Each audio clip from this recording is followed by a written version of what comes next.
हिंदी में यूपीएससी की तैयारी से संबंधित प्रोग्राम्स को देखने के लिए सब्सक्राइब करें study IQIAS Hindi. Geography pre PYQ की सीरीज में आपका पुनः स्वागत है। मेरा नाम है अभिषेक कुमार। यहाँ पर हम ज्योग्राफी प्री PYQ को कवर कर रहे हैं। इसका उद्देश्य मैं पहले भी बताया हूँ, फिर से मैं रिपीट करता हूँ कि यूपीएससी की जर्नी में जब आप प्रिलिमिनरी एग्जाम क्वालिफाई करते हैं और क्वालिफाई करने का बेसिकली प्रयास करते हैं तो वहाँ पर PYQ प्रीवियस ईयर क्वेश्चंस का अपना ही एक अलग महत्व होता है। ये इस सीरीज का 8वां वीडियो है। इसको ध्यान से देखें, शुरू से लेकर अंत तक देखें और प्रयास करें कि मैं प्रारंभ में ही बता देता हूं कि जो मैं होमवर्क के तौर पर आपको एक क्वेश्चन प्रोवाइड करता हूं उसका आंसर कमेंट सेक्शन में जरूर छोड़कर जाएं। हर बार की तरह उसका आंसर मैं लास्ट में देता हूं, परंतु कई क्वेश्चन ऐसे होते हैं जिनका आंसर मैं लास्ट में यानी नेक्स्ट लेक्चर में नहीं देता हूं। वो इसलिए क्योंकि वो बहुत ही सिंपल से क्वेश्चन रहते हैं। जैसे कि मैं बता देता हूं कि लास्ट लेक्चर में मैंने एक क्वेश्चन आपसे किया था, सिंधु नदी तंत्र से ये संबंधित था।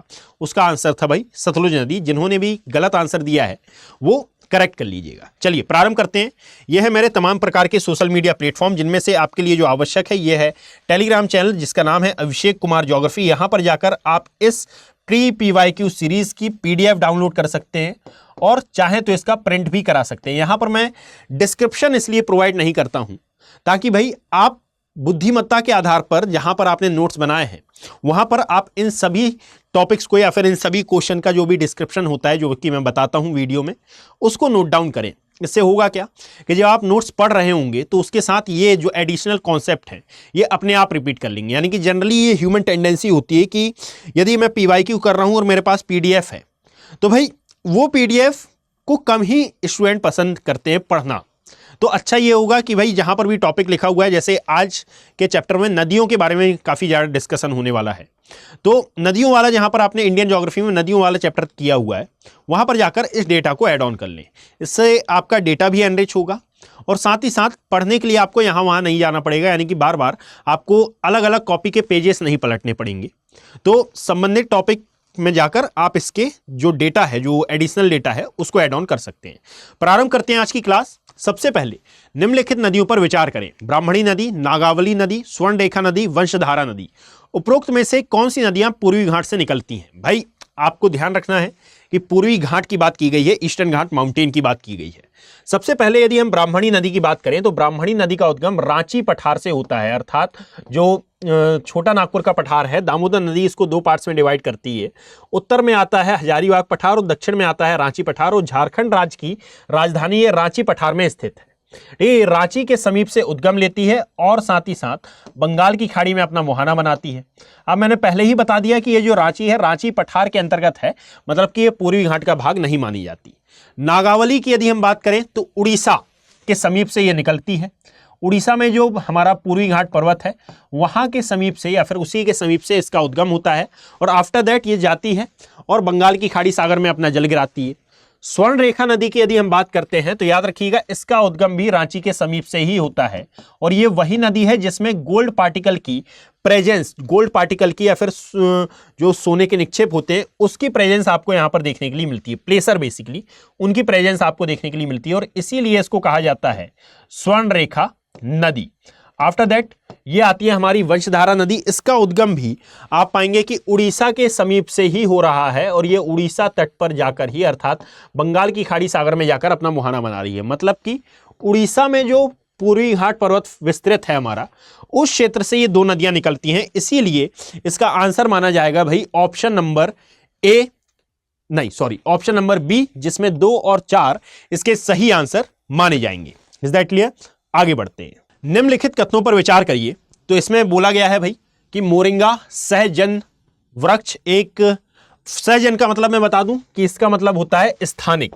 यानी कि भाई जहां पर भी ये वर्ड आ जाए थोड़ा सा टफ लगता है हमको, स्थानिक इसका अर्थ होता है। ठीक है, स्थानिकता की बात हो रही है। स्थानिकता का मतलब जैसे यदि आप अपनी और मेरी बात करेंगे, आप कहाँ के स्थानिक हैं? मानव कहाँ के स्थानिक हैं? ये उष्णकटिबंधीय क्षेत्रों के स्थानिक माने जाते हैं। कारण ये है कि हम एक्चुअली वार्म ब्लडेड हैं तो हमको ठंडी जगह अक्सर पसंद आती है, परंतु मानव के जीवन यापन के लिए जो एप्रोप्रिएट कंडीशंस हैं ये उष्णकटिबंधीय क्षेत्रों में मौजूद दिखाई देती हैं। और इसीलिए यदि आप वर्ल्ड में देखेंगे तो सबसे ज़्यादा पॉपुलेशन, सबसे ज़्यादा जनसंख्या मानवों की आपको उष्णकटिबंधीय क्षेत्रों में ही मौजूद देखने के लिए मिलेगी।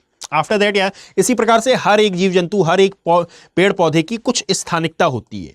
जैसे कि लाइक यदि आप बाघों की बात करेंगे तो ये स्थानिक है सदाबहार वनों के या फिर पर्णपाती वनों के। इसी प्रकार से लायन के परिप्रेक्ष्य में यदि हम बात करें तो ये स्थानिक जीव माने जाते हैं सवाना घास के मैदान के, शायद आपको पता होगा। इसी प्रकार से जो फ्यूना फ्लोरा दोनों ही कहीं ना कहीं की स्थानिकता को दर्शाते हैं। यहां पर याद रखिएगा कि सहजन का मतलब स्थानिक ही है। तो मोरिंगा एक फलीदार सदापर्णी पौधा है, तो भाई ये स्थानिक भारत का है, बिल्कुल सही है। सदापर्णी है, बिल्कुल सही है, परंतु फलीदार की यदि हम बात करें तो ये फलीदार पौधा नहीं है, ये नेगेटिव हो गया, यानी कि ये वाला ऑप्शन हमारा गलत हो जाएगा। अब पूछा क्या गया है, पहले ही नीचे पढ़ लो। उपरोक्त कथनों में से कौन से कथन सही हैं? मतलब कि पहला तो नहीं है, इमली का पेड़ दक्षिण एशिया का स्थानिक वृक्ष है। नहीं, ये दक्षिण एशिया का स्थानिक वृक्ष नहीं है। यदि स्थानिकता की बात आ रही है तो भाई ये अफ्रीका का स्थानिक वृक्ष माना जाएगा। भारत में कैसे आ गया? तो भाई भारत पहले अफ्रीका का ही पार्ट था ना। ठीक, आगे बढ़ते हैं। भारत में अधिकांश इमली लघु वनोत्पाद के रूप में संग्रहित की जाती है, बिल्कुल सही है। भारत इमली और मोरिंगा के बीच निर्यात करता है, बिल्कुल सही है। चाइना को, यूएसए को और भी कई देशों को ये इमली और मोरिंगा के बीच निर्यात करता है। क्यों करता है, इसका आंसर अगले में मिल जाएगा। मोरिंगा और इमली के बीजों का उपयोग करके जैव ईंधन उत्पादन किया जा सकता है, बिल्कुल सही है। समझ गए क्यों करता है? तो यहां पर कितने कथन सही हैं की बात हो रही है, 3, 4 और 5। That is option number B is the right answer. ठीक है, इमली कहाँ की स्थानिक है? यह है अफ्रीका की, और साथ में मोरिंगा सहजन यानी कि यह भारत की एक स्थानिक वृक्ष है। निम्नलिखित योगों पर विचार करें। एक साइड दी हुई है वही फेमस प्लेसेस, और एक साइड ये दिया हुआ है कि ये किस नदी के तट पर स्थित है। उपर्युक्त में से कौन से युग्म सही सुमेलित हैं? चलिए एक बार देख लेते हैं। पढ़रपुर, ठीक है, ये महाराष्ट्र में आता है भाई, और चंद्रभागा नदियों के तट पर यह स्थित है। परंतु याद रखो, जब आप हिमालय पढ़ते हो ना, तो हिमालय में भी 2 नदियां आती हैं, चंद्रा और भागा नदी, ये जिनके मिलने से चिनाब नदी बनती है। यहां पर चंद्रभागा वो नहीं है। याद रखो कि इसी का एक और नाम मिलता है आपको, भीमा नदी, ठीक है, जो कि महाराष्ट्र और गुजरात की सीमा पर प्रवाहित होती है। ये जो पढ़रपुर है, ये जाना जाता है विठोबा मंदिर के लिए, ठीक है, यानी कि जब जून जुलाई माह होता है तो यहाँ पर लाखों हिंदू तीर्थयात्री यात्रा करने के लिए आते हैं, दर्शन करने के लिए आते हैं। जो तिरुचिरापल्ली है, ये रंगनाथ स्वामी मंदिर के लिए जाना जाता है, रंगनाथ स्वामी मंदिर, और ये कावेरी नदी के तट पर स्थित है, बिल्कुल सही है, यानी कि 1 और 2 तो सही है। हम्पी, ये मालप्रभा नदी के तट पर स्थित नहीं है। तो उपरोक्त में से कौन से कथन सही सुमेलित हैं कि यहां पर बात की गई है? तो केवल और केवल 1 और 2 इसमें सही सुमेलित माना जाएगा भाई। अब यदि हम हम्पी की बात करें तो ये कर्नाटक में आता है। ये विश्व धरोहर यानी कि जो यूनेस्को की विश्व धरोहर सूची है, इसमें भी इसको स्थान दिया गया है। नदी की बात कर लेते हैं तो ये तुंगभद्रा नदी के तट पर स्थित दिखाई देता है, जो कि 2 धाराओं तुंगा और भद्रा से मिलकर बनती है। ठीक, तो इसका सही आंसर माना जाएगा ऑप्शन नंबर बी, नहीं ऑप्शन नंबर ए, 1 और 2 इसमें सही है। आगे बढ़ते हैं। तो दिया हुआ है, निम्नलिखित राज्यों पर विचार करें। छत्तीसगढ़, महाराष्ट्र, मध्य प्रदेश और उड़ीसा। तो उपयुक्त राज्यों के संदर्भ में राज्य के कुल क्षेत्रफल की तुलना में वन आच्छादन की प्रतिशतता के आधार पर निम्नलिखित में से कौन सा सही आरोही क्रम है? देखो, आरोही क्रम का मतलब होता है बढ़ता क्रम, ठीक, इंग्लिश में आपको ज्यादा अच्छे से याद रहेगा, इसको कहा जाता है इंक्रीजिंग ऑर्डर, ठीक, और साथ में अवरोही क्रम का मतलब होता है डिक्रीजिंग ऑर्डर, यानी कि इसको कहा जाता है घटता क्रम। घटता क्रम का मतलब सबसे पहले बड़ा आएगा और फिर छोटा आएगा, यानी कि बड़े से छोटे में आपको जाना होता है। और यहां पर जो बोला गया है ये छोटे से बड़े की पूछा गया है। तो यदि देखा जाए तो पहले तो क्वेश्चन देख लेते हैं। 2019 का ये क्वेश्चन है, तो ये मैंने इसलिए बताया क्योंकि ये करंट का क्वेश्चन था उस समय, ठीक है, जो वन रिपोर्ट आई होगी उसके अकॉर्डिंगली ये क्वेश्चन दिया गया है। तो 2019 के डेटा के अकॉर्डिंगली यदि हम सही आंसर टिक करें तो भाई पूछा गया है वन आच्छादन, यानी कि 3rd नंबर पर आ जाएगा उस हिसाब से महाराष्ट्र, ठीक है। अब ये क्वेश्चन रिपीट नहीं होगा, परंतु हाँ ये सिनेरियो आप समझ सकते हैं कि इस टाइप के क्वेश्चन आएंगे। तो ये जो वन रिपोर्ट आई है, आप उस वन रिपोर्ट को पढ़कर जाएंगे और उसके अकॉर्डिंगली आप वहां पर आंसर मार्क करेंगे। तो यहां पर सबसे पहले आता है महाराष्ट्र, महाराष्ट्र के बाद आता है मध्य प्रदेश, एंड देन आता है उड़ीसा, और फिर आता है छत्तीसगढ़ वाला सेक्शन, यानी कि option number C is the right answer 2019 के अकॉर्डिंगली। तो ये करंट का क्वेश्चन है भाई। आगे बढ़ते हैं। चलिए उससे पहले आप सभी के लिए एक इंपॉर्टेंट इंफॉर्मेशन कि भाई वे स्टूडेंट जिनका भी टारगेट 2025 में यूपीएससी को अटेम्प्ट करना है और उन्होंने अपना कोर्स कंप्लीट कर लिया है और वो एक ऐसे कोर्स की तलाश में है जो बहुत ही सिंपल मैनर में और बहुत कम समय में आपको पूरा का पूरा यूपीएससी का सिलेबस जो कि प्री के लिए बहुत ही ज़्यादा इंपॉर्टेंट है वो कंप्लीट करा दे, तो याद रखिएगा स्टडी IQ IAS हिंदी के प्लेटफॉर्म पर SIP प्लस बैचेस लॉन्च कर दिए गए हैं। अभी 26 जनवरी का दिन था और इसीलिए यहाँ पर रिपब्लिक डे सेल आपके लिए चल रही है। 25 जनवरी को ओरिएंटेशन इसमें हुआ है जो कि मैंने ही लिया है। अब आज से यहाँ पर क्लासेस प्रारंभ होंगी, कब? तो शाम को 6 बजे से। यदि आप अभी तक इन बैचेस का पार्ट नहीं बने हैं तो मैं आपको बता दूं कि अभी भी आप लेट नहीं हुए हैं, क्योंकि आज शाम को यानी कि 27 जनवरी शाम 6 बजे पहली क्लास होने वाली है। हिस्ट्री से ये क्लासेस प्रारंभ हो रही हैं, अर्थात यूपीएससी के प्रिलिमिनरी एग्जाम में जिनको 4 पिलर कहा जाता है, ज्योग्राफी, एनवायरनमेंट, इकोलॉजी ये एक सेक्शन, PSIR अर्थात political science and international relation ये दूसरा सेक्शन, इकोनॉमी थर्ड सेक्शन और हिस्ट्री। ये क्रम मैंने रैंडम बोला है, यानी कि कोई जरूरी नहीं है कि ऐसा ही क्रम हो। हिस्ट्री से ये क्लासेस प्रारंभ हो रही हैं, तो यदि आप आज भी इनका पार्ट बनते हैं तो बिल्कुल फ्रेश बैचेस ये आपको मिलने वाले हैं। जनवरी में ये द्वितीय बैच है, लाइव क्लासेस इसमें रहेंगी और तमाम प्रकार की सुविधाएं आपको इसमें मुहैया कराई जाएंगी, अर्थात जो भी नोट्स रहेंगे ये नोट्स असल में आपको PDF फॉर्म में प्रोवाइड होंगे। PDF फॉर्म में इसलिए भाई क्योंकि ये SIP में आपको क्या क्या पढ़ना है, अर्थात प्रिलिमिनरी एग्जाम में आपको क्या क्या पढ़ना है, इसमें बच्चे बहुत ज़्यादा असमंजस में रहते हैं।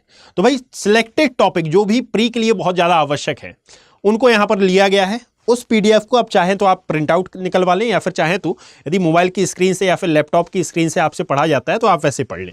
तो यहाँ पर आप AKB लाइव कोड का यूज़ करेंगे तो 3,999 रुपये में ये बैचेस मिलेंगे, यानी कि बहुत ही कम अमाउंट में आपको मैक्सिमम प्रॉफिट यहां पर मिल रहा है। साथ ही साथ यदि 2026 और 27 के आप एस्पिरेंट हैं और इन ईयर में अपना यूपीएससी का अटेम्प्ट देने वाले हैं तो आपके लिए भी P2I प्रतिज्ञा फाउंडेशन बैचेस हैं।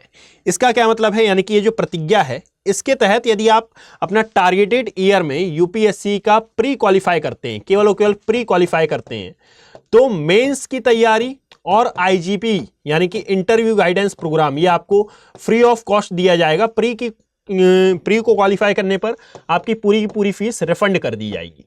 साथ ही साथ याद रखिएगा आगे की तैयारी के लिए आपसे कोई भी एडिशनल अमाउंट नहीं लिया जाएगा।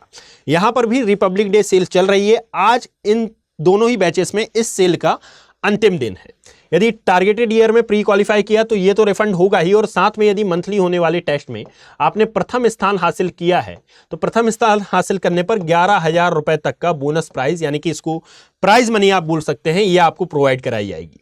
याद रखिएगा AKB लाइव कोड का यूज करने पर ये 26,999 फॉर 2026 के एस्पिरेंट के लिए और 32,999 फॉर 2027 के यूपीएससी एस्पिरेंट के लिए ये बैचेस पड़ेंगे। याद रखें कि इसमें SIP program, IGP program, MRP program ये तो मिलेगा ही, परंतु AKB लाइव कोड का यदि आप यूज करते हैं तो फ्री NCERT क्लासेस और एक सिलेक्शन बॉक्स आपको प्रोवाइड कराया जाएगा जो कि आपके होम एड्रेस पर डिलीवर होगा। यानी कि सबसे बड़ी समस्या ये रहती है कि सर हमने यूपीएससी की जर्नी स्टार्ट कर दी है, क्लासेस भी लाइव अटेंड कर रहा हूँ, नोट्स भी बना रहा हूँ, फिर भी मुझे ऐसा लगता है कि मैं एक बुक थोड़ा यदि आप प्रेफर कर दें तो मैं उस बुक को पढ़ लेता और जिससे मेरा परफॉर्मेंस सुधर जाता। तो भाई स्टडी IQ के एक्सपर्ट फैकल्टी और मेंटोर्स ने बैठकर ये बुक तैयार की है।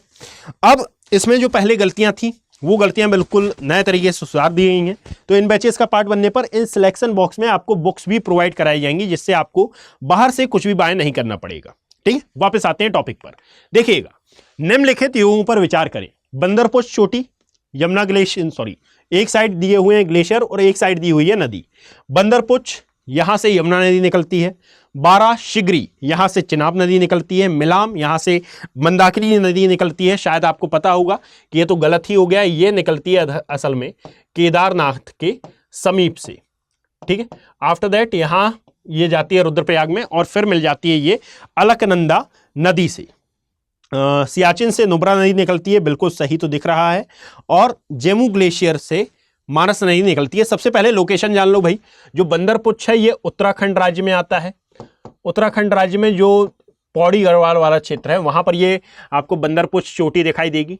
यहाँ पर यमुनोत्री ग्लेशियर है, यहाँ से ये निकल रही है, बिल्कुल सही है। ये 12 शिगरी से ये चिनाब नदी निकलती है। बेसिकली 2 धाराएं इसकी निकलती हैं, एक है चंद्र और एक है भागा, और ये दोनों ही मिलती हैं तो फिर बनती है फिर बनती है हमारी चिनाब नदी।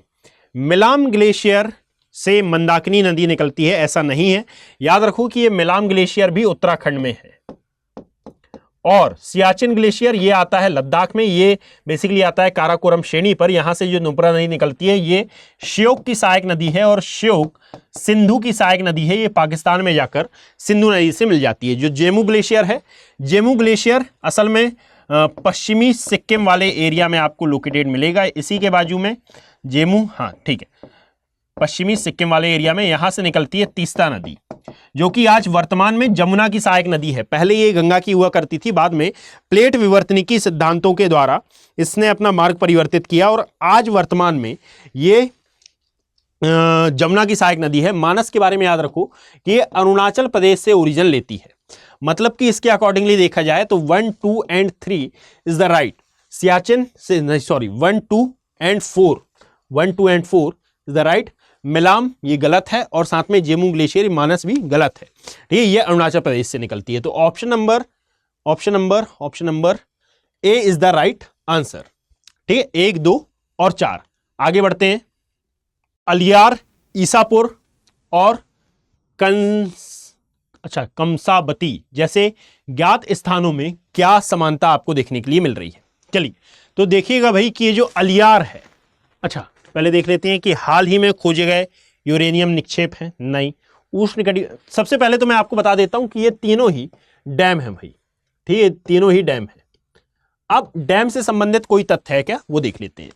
उष्णकटिबंधीय वर्षा वन है, नहीं। भूमिगत गुफा तंत्र यानी कि काट स्थलाकृति, नहीं।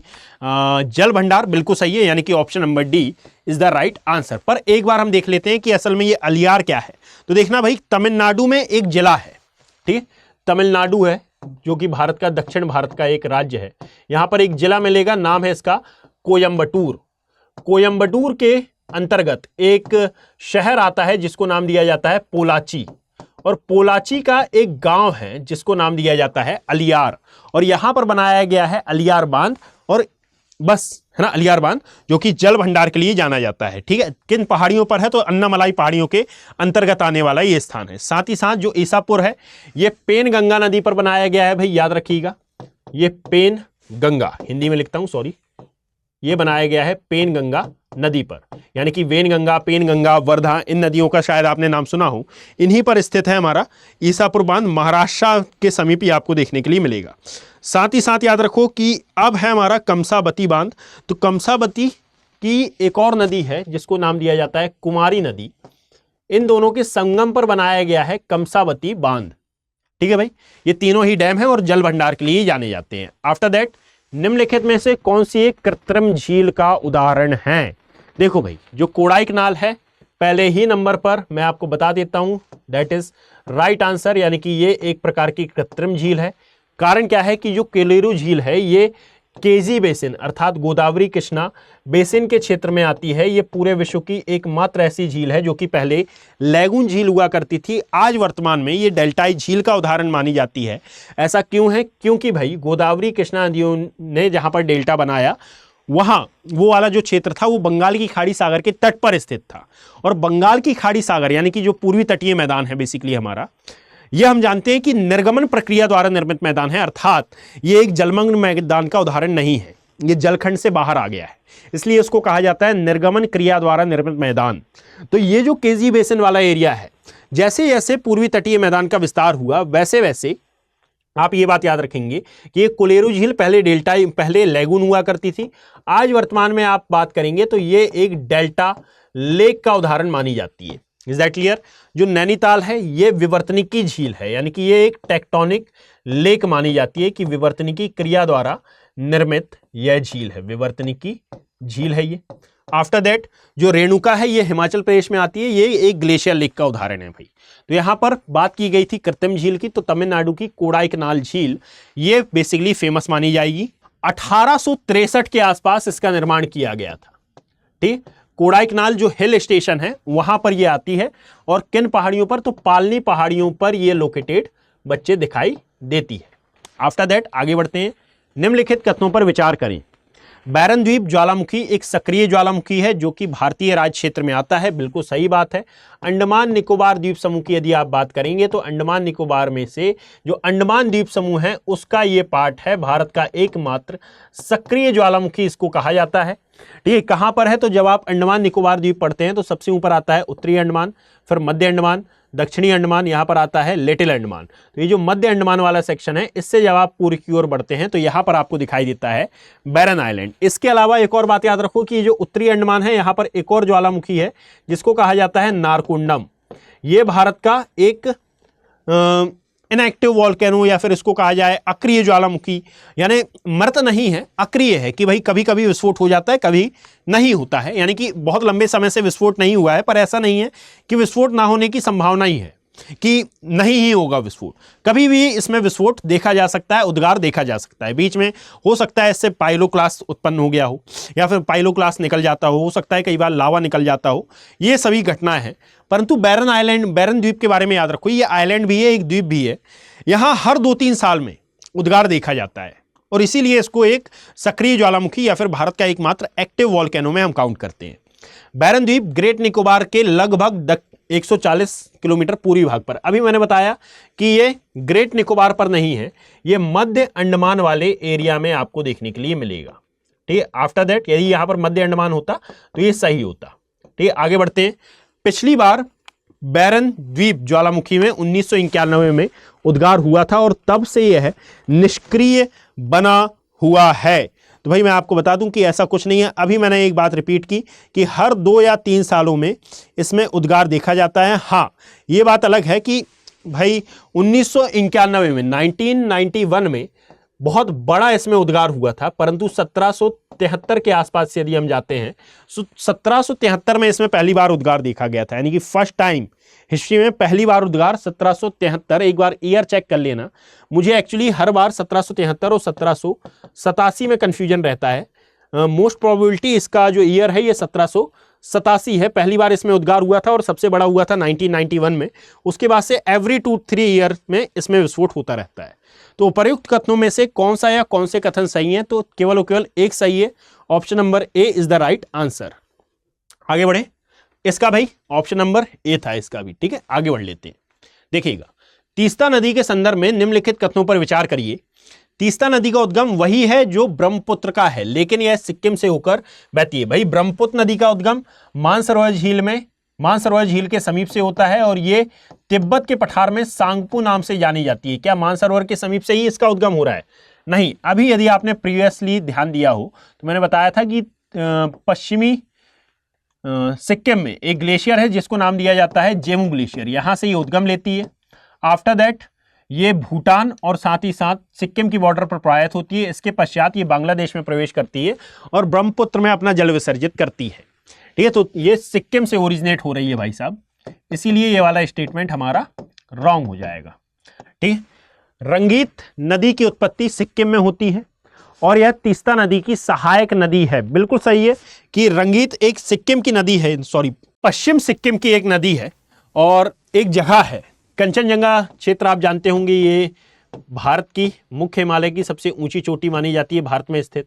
ठीक है, कंचनजंगा के समीप से ये उद्गम लेती है और ये सिक्किम में, तो ठीक है, सिक्किम से होकर प्रवाहित होती है, तीस्ता की सहायक नदी है। ये स्टेटमेंट नंबर 2 राइट है, क्योंकि भाई पहले ही तरीके से हमको समझ में आ गया कि यदि ये तीस्ता की सहायक नदी है और सिक्किम से उद्गम लेती है तो पश्चिमी हिमालय क्षेत्र में ये आती है कंचनजंगा और यहीं पर एक माउंटेन आपको देखने के लिए मिलेगा। इस माउंटेन को मेरे को एग्जैक्टली नाम याद नहीं आ रहा है, अभी मैं आगे चलकर इसका नाम बता दूंगा आपको। तीस्ता नदी भारत एवं बांग्लादेश की सीमा पर बंगाल की खाड़ी में जा गिरती है। बंगाल की खाड़ी सागर में जा गिरती है, नहीं, ये ब्रह्मपुत्र की सहायक नदी है, ये स्वयं नहीं जाती। भाई इसका नाम है काबरू पर्वत। ठीक है, याद रखना, सिक्किम में एक माउंटेन है काबरू पर्वत, उतना ज़्यादा विशाल नहीं है। ये यहाँ से उद्गम लेती है, यहाँ पर स्थित एक हिमनद है, वहाँ से ये उद्गम लेती है और तीस्ता की ये सहायक नदी बनती है। ठीक है, तो इसके अनुसार कौन से स्टेटमेंट सही हैं? तो केवल और केवल 2 स्टेटमेंट यहाँ पर सही निकल के आता है, ओनली 2। आगे बढ़ते हैं, निम्नलिखित कथनों पर विचार करें। ठीक है भाई, एक क्वेश्चन आपके लिए भी होगा, मैं आशा करता हूं कि इसका आंसर आप कमेंट सेक्शन में जरूर देंगे। भारत में हिमालय केवल 5 राज्यों में फैला हुआ है। बताइए भाई क्या सही है? जब आप मैपिंग पर ध्यान देते हैं तो मैपिंग में आपको बताया जाता है कि जो हिमालय है ये कितने राज्यों में आपको विस्तृत देखने के लिए मिलेगा। ये कुछ इस प्रकार से आप देखते हैं कि भाई ये है हमारा हिमालयन क्षेत्र, दैट इज ये आता है हमारा LAC वाला एरिया, यहाँ पर आता है हिमाचल प्रदेश, ये है उत्तराखंड, यहाँ पर आता है सिक्किम, और देन यहाँ पर आपको देखने के लिए मिलेगा बच्चे नॉर्थ ईस्ट इंडिया वाला सेक्शन, ये आता है LOC वाला एरिया, ये है पेनिनसुलर इंडिया या फिर प्रायद्वीपीय भारत वाला सेक्शन। यहाँ पर याद रखने वाली बात ये है कि जब आप हिमालय को देखते हो तो यहाँ पर कुछ राज्यों को आवश्यक रूप से याद रखना होता है, जैसे कि लाइक लद्दाख वाला एरिया, यह है जम्मू कश्मीर, यहाँ पर आता है हिमाचल प्रदेश, एक रफली मैनर में बना रहा हूँ, उत्तराखंड, ये है सिक्किम, और ये आता है क्या अरुणाचल प्रदेश वाला सेक्शन। तो ओनली यदि हम वृहद हिमालय को भी शामिल करें तो 1 2 3 4 5 6 राज्यों में ये आपको विस्तृत देखने के लिए मिल रहा है। तो स्टेटमेंट 1 इज इनकरेक्ट। ठीक है, यदि इसके अलावा और आप इन डेप्थ जाते हो तो 6 तो हमने काउंट किए हैं, याद रखो इससे भी ज्यादा हो सकते हैं, जैसे कि लाइक 6 तो यही हो गए। इसके अलावा मेघालय में भी ये है, मणिपुर में भी ये है, नागालैंड में भी है, और साथ में मिजोरम में भी है, जिसको आप अराकान योमा के नाम से जानते हो। यहाँ पर इसी का विस्तार टाइगर हिल्स है, यानी कि इसी के उत्तरी भाग में यदि आप देखोगे, है ना, मतलब कि टोटल नंबर ऑफ 9 से 10 राज्यों में ये विस्तृत है। तो ये वाला स्टेटमेंट गलत है। पश्चिमी घाट केवल 5 राज्यों में है, तो भाई गिन लो पश्चिमी घाट पर्वत प्रारंभ कहाँ से होता है, तो जहाँ पर ताप्ती नदी अपना मुहाना बनाती है, ताप्ती मुहाने से ये प्रारंभ होगा, यहाँ से प्रारंभ होते हुए ये जाता है तमिलनाडु केरला तक, यानी कि केरल तमिलनाडु वाले एरिया तक। कितने राज्य शामिल हुए, तो ताप्ती मुहाना आता है असल में गुजरात वाले रीजन में, गुजरात, महाराष्ट्र, गोवा, कर्नाटक, केरल और तमिलनाडु, 6 राज्य हो गए। तो ये भी हमारा गलत माना जाएगा, दोनों ही गलत हो गए हैं। पुलिकट झील केवल 2 राज्यों में, बिल्कुल सही है, आंध्र प्रदेश एंड तमिलनाडु में ये स्थित है। जी हाँ बिल्कुल, कई लोगों को लगता है कि ये केवल और केवल आंध्र प्रदेश में है, नहीं, आंध्र प्रदेश और तमिलनाडु में आएगी। और इसी झील के मध्य में एक द्वीप भी है बच्चे, इसको नाम दिया जाता है श्री हरिकोटा आइलैंड या फिर श्री हरिकोटा द्वीप। तो यहाँ पर कौन से स्टेटमेंट सही है, तो केवल और केवल 3 स्टेटमेंट यहाँ पर सही आता है, ओनली 3 वाला। ये ओनली हर बार कंफ्यूज करता है हमको, ओनली 3 का मतलब ओनली 3 है, या फिर पता चला यहाँ पर 6 स्टेटमेंट होते हैं तो 6 में से कोई 3, तो कई मतलब होते हैं, क्वेश्चन के अकॉर्डिंगली यहाँ जो अर्थ है वो चेंज होते रहता है। निम्नलिखित में से कौन सा भौगोलिक रूप से ग्रेट निकोबार के सबसे निकट है, ये आपका होमवर्क है। इतनी तो आशा मैं आपसे कर सकता हूं कि आप इसका आंसर मुझे कमेंट सेक्शन में दें, यानी कि भाई ग्रेट निकोबार के सबसे निकट का स्थान कौन सा है, सबसे निकट का द्वीप कौन सा है, ये आप मुझे बड़े ही ईजिली मैनर में कमेंट सेक्शन में इसका आंसर दे सकते हैं। मैं बता दूं कि ये सभी इंडोनेशिया के द्वीप हैं, ये नहीं होगा, ये तो श्रीलंका है। ठीक है, तो अब आप मुझे बता देना कि इन 3 में से कौन सा है।